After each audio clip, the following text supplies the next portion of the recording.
Hi అండి. వంకాయ టమాటా చేసుకోవడానికి స్టవ్ మీద గిన్నె పెట్టుకొని అది కాస్త వేడయ్యాక ఆయిల్ వేసి ఆయిల్ కూడా వేడయ్యాక పచ్చిమిర్చి అలాగే ఉల్లిపాయలు వేసుకొని అది కూడా మంచిగా బాగా కలుపుకుంటూ దాన్ని వేస్తూ ఉండాలి. అవి వేగుతుండగా కొత్తిమీరని మేము పేస్ట్ చేసుకున్నామండి.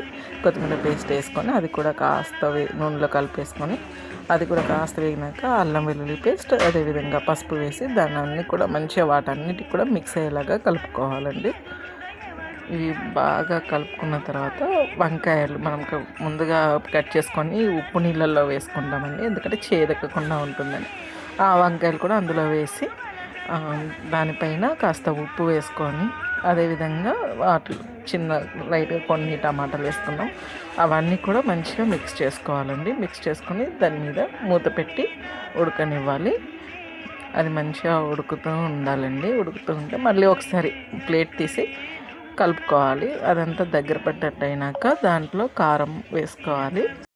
కారం వేసుకొని అది కూడా మంచిగా మిక్స్ చేసుకోవాలండి. ఇవన్నీ కూడా వేసుకున్న తర్వాత దాంట్లో మసాలా ఏదైతే ధనియాల పొడి ఉంటుందో అది మిక్స్ చేసుకొని ఉన్నాము, అది కూడా వేసి మంచిగా దాన్ని మిక్స్ చేసుకోవాలి. మిక్స్ చేసుకొని మళ్ళీ ప్లేట్ పెట్టేసి అది మంచిగా దానికి అది మగ్గేలాగా చేసుకొని బాగా కలుపుకున్న తర్వాత మీరు చూసారంటే తెలిసిపోతుంది ఇంకా వంకాయ మొత్తం ఉడికింది అని. వంకాయ కర్రీ రెడీ.